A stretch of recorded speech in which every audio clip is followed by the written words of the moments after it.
Hello everyone, B bachelor of mathematics channel में आप सभी लोगों का स्वागत है। तो आज हम लोग इससे पहले मेडिवल हिस्ट्री में हम लोग भारत पर अरबों का आक्रमण और साथ ही साथ गुलाम वंश को डिस्कस कर चुके हैं। चलिए आइए आज हम लोग डिस्कस करते हैं क्वेश्चंस के बारे में जो कि है खिलजी वंश से रिलेटेड। ठीक है, तो देखिए हमारा पहला क्वेश्चन दिया गया है कि उसने अपने राजत्व प्राप्त किया जो तो वह शरीयत के नियमों और आदेशों से पूर्णतया स्वतंत्र था। बर्नी ने यह कथन किस सुल्तान के लिए कहा है? तो देखिए यहाँ पर जितना भी खिलजी वंश है उसमें केवल एक ही शासक सबसे ज़्यादा इम्पोर्टेंट है, वो है अलाउद्दीन खिलजी। जितने भी सुधार और जितने भी कार्य किए थे वो इसी ने किए थे। तो मोस्टली का आंसर आप लोगों को अलाउद्दीन खिलजी ही इसका सही मिलेगा। तो इस पहले का भी answer option number C Alauddin Khilji सही है। दूसरे क्वेश्चन की बात करते हैं। तो देखिए सेकंड क्वेश्चन दिया है, कौन सा सुल्तान नया धर्म चलाना चाहता था किंतु उलेमा लोगों ने विरोध किया था? तो जो नया धर्म चलाना चाहता था उसका नाम था अलाउद्दीन खिलजी। अलाउद्दीन खिलजी जो था वो कुछ नए धर्मों को भी चलाना चाहता था, साथ ही साथ वह शरीयत के धर्म जितने भी थे उनका वह पालन नहीं करता था एवं उन्हें वह नहीं मानता था। वह चाहता था कि वह एक नया धर्म बनाए जिसमें वह स्वयं को सबसे शक्तिशाली बनाना चाहता था। तो ऑप्शन नंबर बी अलाउद्दीन सही है।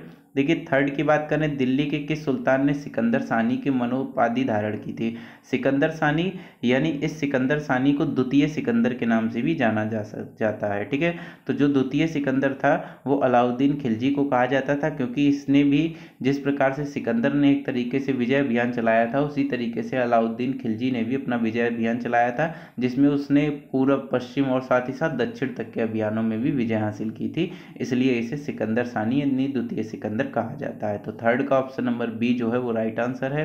फोर्थ की बात करते हैं, अलाउद्दीन खिलजी के प्रसिद्ध सेनापतियों में किसकी मंगोलों के विरुद्ध लड़ते हुए मृत्यु हो गई थी?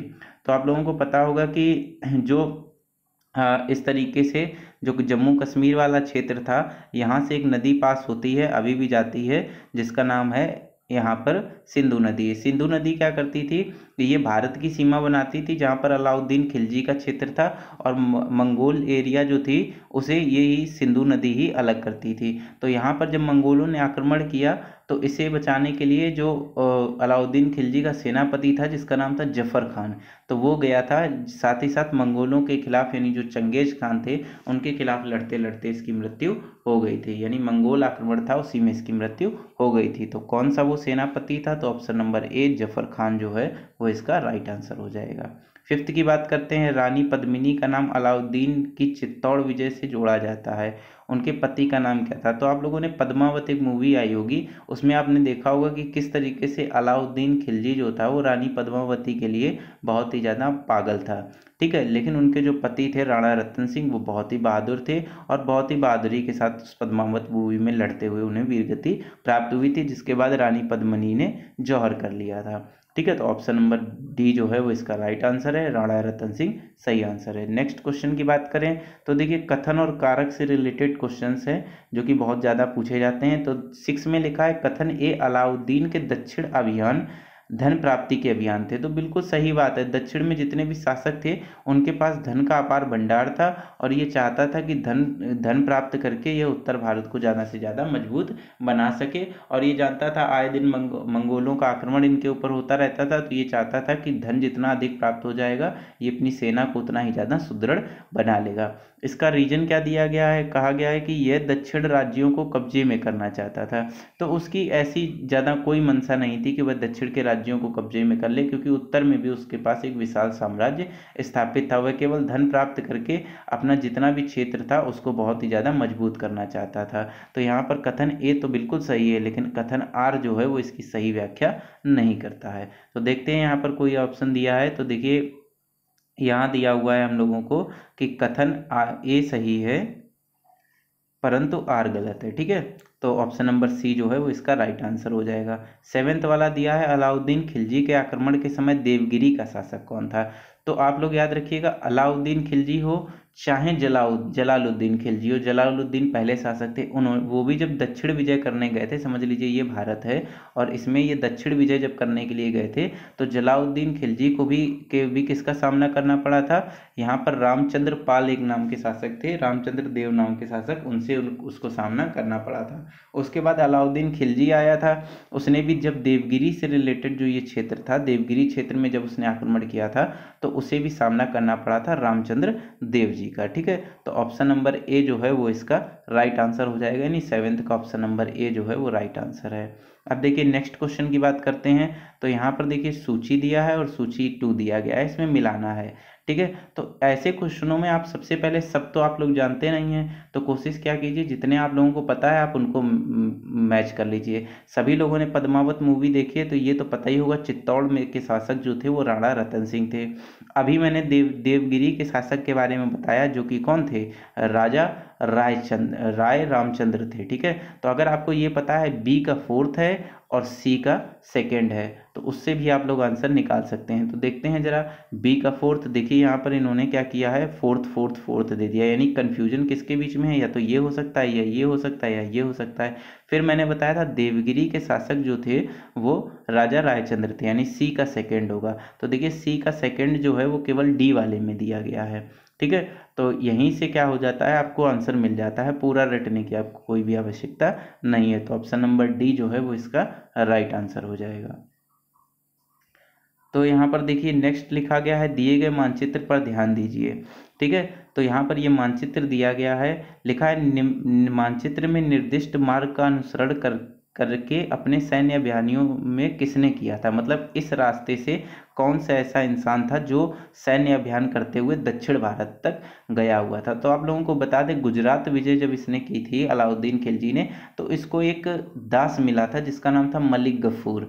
तो इसने अपने दक्षिण भारत के अभियानों में सबसे ज़्यादा मलिक गफूर को ही भेजा था और मलिक गफूर ने ही क्या किया था, इसके दक्षिण भारत के अभियानों को विजयी बनाते हुए दक्षिण भारत में भी इसकी पहुंच विकसित की थी। साथ ही साथ ये जो धनन था वो लूट करके इसको ऊपर पहुंचा दिया करता था। ठीक है, तो ये जो मार्ग दिया गया है ये मार्ग है मलिक गफूर का, जो कि क्या था, दक्षिण के अभियानों में उसने अपना योगदान दिया था। और कहाँ से था वो, इसे कहाँ मिला था, गुजरात में मिला था। तो option number D Malik Gafur इसका राइट आंसर हो जाएगा। नेक्स्ट क्वेश्चन की बात करते हैं, किस सुल्तान के काल में खलीसा भूमि अधिक पैमाने पर विकसित हुई। तो याद रखना कि विकास के जितने भी कार्यक्रम किए थे वो अलाउद्दीन खिलजी ने किए थे, हालांकि ये बहुत ही कट्टर शासक भी माना जाता है। तो ऑप्शन नंबर बी जो है वो इसका राइट आंसर है। यहाँ पर क्वेश्चन 11 कह रहा है कि सुल्तान के बारे में कहा जाता है कि उसने भूमि कर को उत्पादन के 1/2 यानी 50% तक कर दिया था। तो इसमें एक क्वेश्चन ये भी आता है किसने भूमि कर 1/2 कर दिया था। तो इसका ऐसा मानना था कि जो मंगोल जो बराबर आक्रमण करते हैं सिंध प्रदेश की तरफ से यानी पाकिस्तान के एरिया की तरफ से, तो वो चाहता था कि अपनी सेना को इतना ज़्यादा सुदृढ़ बनाया जाए जिससे हमें उनसे लड़ने में आराम मिले। इस वजह से इसने उत्पादन का 50% कर लेना शुरू किया था एवं उससे जो भी आय होती थी उससे अपनी सेना को मजबूत बनाया करता था। तो ये काम किया था किसने, option number B Alauddin Khilji ने किया था। देखिए 12 नंबर क्वेश्चन दिया है, सुल्तान जिसने भू राजस्व बढ़ाकर 50% कर दिया था। Same question, no explanation required for this, option number B is right answer. 13 में दिया है कि सुल्तान ने जमीन में फसल की नपाई का आधा राजस्व के रूप में दावा किया था। तो देखिए फिर से वही क्वेश्चन आ गया, अलाउद्दीन खिलजी। और आप देखेंगे जितने भी क्वेश्चन हैं ये देखिए ये बीपीएससी में पूछा गया क्वेश्चन है। ठीक है, इससे पहले जो क्वेश्चन पूछा गया था वो उत्तराखंड देखिए पीसीएस में पूछा गया क्वेश्चन है 2016 का। इससे पहले भी आपने जो क्वेश्चन को देखा था वो देखिए झारखंड पीसीएस प्री 2013 में पूछा गया। मतलब ये सारे क्वेश्चन जो हैं ये बहुत ही इंपॉर्टेंट है, इन्हें आसान ना समझा जाए, जब वहाँ पर आते हैं तो हमें यही आंसर नहीं आते हैं। देखिए यहाँ पर कथन और कूट दिए गए, निम्नलिखित कथनों पर विचार कीजिए जो अलाउद्दीन खिलजी से संबंधित हैं। तो लिखा है कि सबसे पहला लिया उसने कृष्ण की जमीनों की पैमाइश के बाद जमीन की मालगुजारी वसूल की। हाँ, तो ये मध्यकालीन भारत का पहला ऐसा शासक था जिसने जमीन की नपाई की थी और जिसके पास जितनी जमीन है उससे उसी के हिसाब से टैक्स भी वसूला था। तो ऑप्शन नंबर ए जो है वो बिल्कुल सही बात है। उसने प्रांतों के गवर्नरों के अधिकार को समाप्त कर दिया था, तो ये भी इसका सही बात है। उसने लगान व्यवस्था को पूरी सल्तनत में लागू किया था। तो इसने क्या किया था, लगान वसूली के लिए या भूमि पैमाइश से रिलेटेड जितने भी हैं उसके लिए दीवाने मुस्तक राज नाम के एक विभाग की स्थापना की थी, न कि इसने खुद लागू इसको नहीं किया था, वो विभाग ही पूरा संभालता था। तो ऑप्शन नंबर 2 जो है ये पूरी तरीके से क्या है, इसमें गलत है, यानी ऑप्शन नंबर 1 और ऑप्शन नंबर 3 जो है वो राइट है। तो यहाँ पर देखते हैं ऐसा किसमें दिया, ऑप्शन नंबर सी में ये दिया हुआ है। ठीक है, तो ऑप्शन नंबर सी 14 का राइट आंसर है हमारा। नेक्स्ट की बात करते हैं तो 15 में देखिए कथन और कारण दिया गया है। कथन में लिखा हुआ है कि अलाउद्दीन खिलजी ने दिल्ली में मूल्य नियंत्रण लागू किया था। तो अलाउद्दीन खिलजी ने मूल्य नियंत्रण लागू किया था, ये बात सच है। ठीक है, वह नहीं चाहता था कि जो मूल्य है लोग अपने हिसाब से डिसाइड करें। कारण था वह दिल्ली में अपने राजभवन के निर्माण में लगे हुए कारीगरों को कम वेतन देना चाहता है। ऐसा तो मैंने किसी स्टोरी में पढ़ा ही नहीं है, यानी ये जो आया है कारण इसका, ये पूरी तरीके से क्या है, गलत है। सही कौन सा है, ये ए वाला सही है। तो देखिए ए सही है और आर गलत है। तो ए आर दोनों सही है, ये गलत है, ए आर दोनों सही है, गलत है। फिर यहाँ देखिए ऑप्शन दिया है ए सही है परंतु आर गलत है। तो देखिए ऑप्शन नंबर सी जो है वो इसका राइट आंसर हो जाएगा। ठीक है, यहाँ पर ये ऊपर नीचे हो गया तो ये सी ऑप्शन राइट हो जाएगा। फिर देखिए नेक्स्ट क्वेश्चन कह रहा है निम्नलिखित में से किस सुल्तान ने बाजार सुधार लागू किया था। तो बाजार सुधार जो लागू किया था वो भी अलाउद्दीन खिलजी ने ही किया था। ठीक है, तो यहाँ पर क्या किया था इसने, सबसे पहले हम लोगों ने आपको बताया मूल्य नियंत्रण प्रणाली जो थी वो लागू कर दी थी, जिस वजह से बाजार सुधार भी हो गए थे उसमें। तो 16 का ऑप्शन नंबर बी जो है वो राइट आंसर है। 17 की बात करें तो निम्न मुस्लिम बादशाहों में से किस एक ने मूल्य नियंत्रण प्रणाली को पहली बार लागू किया था। तो देखिए रिपीटेड क्वेश्चंस हैं, ये आते रहते हैं। तो ऑप्शन नंबर ए जो है वो इसका राइट आंसर है। लोअर पीसीएस सबऑर्डिनेट प्री में आया हुआ है और साथ ही साथ ये यूपीपीएससी जीआईसी लेक्चरर में ये भी क्वेश्चन आया हुआ है। तो यहाँ पर 17 क्वेश्चन का राइट आंसर हो जाएगा। अब देखिए 18 क्वेश्चन की बात करें तो बाजार नियंत्रण प्रथा लागू की थी।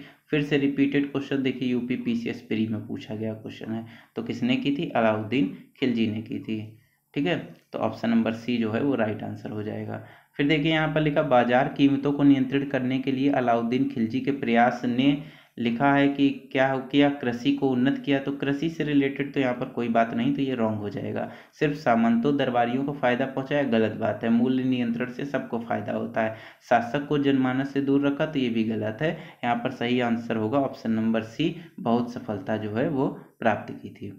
ठीक है, नेक्स्ट क्वेश्चन की बात करते हैं। तो नेक्स्ट क्वेश्चन 20 दिया गया है, निम्नलिखित में से किस मध्यकालीन शासक ने सार्वजनिक वितरण प्रणाली को प्रारंभ किया था। तो सार्वजनिक वितरण प्रणाली जो प्रारंभ की थी वो अलाउद्दीन खिलजी ने प्रारंभ की थी, यानी सभी जगह सार्वजनिक वितरण प्रणाली को लागू करने वाला अलाउद्दीन खिलजी था। तो 20 का ऑप्शन नंबर ए सही हो जाएगा। 21 की बात करें तो घड़ी गृहकर लगाने अथवा गृहकर लगाने वाला प्रथम सुल्तान कौन था। तो याद रखिएगा घड़ी को बोलते थे कि जो लोग झोपड़ी या छोटे घर बनाकर रहते थे, गृहकर उन पे लगता था जो कि बड़े घर बना करके रहते थे। तो इनसे घड़ी जो था वो कम लिया जाता था और गृहकर ज़्यादा मात्रा में वसूला जाता था। साथ ही साथ इसने एक और कर लगाया था जिसका नाम था चराई कर। ठीक है, चराई कर भी इसने लगाया हुआ था। तो याद रखिएगा घड़ी गृहकर चराई कर लगाया था किसने, अलाउद्दीन खिलजी ने लगाया था, क्योंकि इसका मेन मकसद था अपनी सेना को ज़्यादा से ज़्यादा मजबूत करना। तो ऑप्शन नंबर बी जो है वो इसका राइट आंसर हो जाएगा। नेक्स्ट क्वेश्चन की बात करते हैं। तो देखिए 22 दिया है 1306 ईस्वी सन के बाद अलाउद्दीन खिलजी के समय में दिल्ली सुल्तान मंगोलों के बीच सीमा क्या थी। तो देखिए अभी पिछले क्वेश्चंस में मैंने जब इसको डिस्कस किया था तो मैंने बताया था सिंधु नदी जो थी वही क्या करती थी, मंगोलों और साथ ही साथ में खिलजी वंश यानी दिल्ली सल्तनत के बीच में सीमा को बनाती थी। तो ऑप्शन नंबर सी जो सिंधु है वो इसका राइट आंसर होगा। फिर देखिए यहाँ पर फिर से रियासत और उनके शासक को बनाने की बात कही गई है। ठीक है, तो देवगिरी के शासक अभी आप लोग थोड़ी देर पहले पढ़ रहे थे, देवगिरी के शासक जो थे वो चंद्रदेव राय थे, लेकिन उनके जो पुत्र थे वो शंकर देव भी बाद में इसके शासक बने थे। होयसल के वीर बल्लाल थे, तो ये भी सही है। मदुरा के वीर पांड्य थे, ये भी सही है। लेकिन वारंगल के जो ये रामचंद्र लिखा है ये वारंगल के शासक नहीं थे, यहाँ के शासक एक प्रताप करके थे जो यहाँ पर दिया गया होगा। तो देखिए प्रताप रुद्रदेव द्वितीय जो थे वो वारंगल यानी तेलंगाना में ये पड़ता है, वहाँ के ये शासक थे। ठीक है, काकतीय वंश के। तो यहाँ पर जो गलत कथन है वो हमारा कौन सा है, ऑप्शन नंबर बी वारंगल का रामचंद्र देव के साथ में। ठीक है, तो ऑप्शन नंबर बी जो है वो गलत ऑप्शन हो गया। और यहाँ से भी जान सकते हैं रामचंद्र देव जो थे वो देवगिरी के शासक थे, न कि यहाँ के थे। तो यहाँ पे 23 का ऑप्शन नंबर बी जो है वो राइट आंसर होगा। आई होप आप लोगों को ये क्वेश्चन आंसर की सीरीज जो है वो बहुत अच्छी लग रही हो। अगर आप लोगों को ये सीरीज अच्छी लग रही हो तो कमेंट करके ज़रूर बताएं। आगे इससे रिलेटेड और भी जो सब्जेक्ट्स हैं जैसे ज्योग्राफी है उनकी भी हम लोग सीरीज आगे इसी पे अपलोड कर देंगे। आई होप वीडियो आपको अच्छा लगा हो। अगर वीडियो अच्छा लगा हो तो वीडियो को सपोर्ट कीजिएगा, साथ ही साथ चैनल को भी सपोर्ट कीजिएगा। मिलते हैं हमारे नेक्स्ट वीडियो में, तब तक के लिए बाय बाय।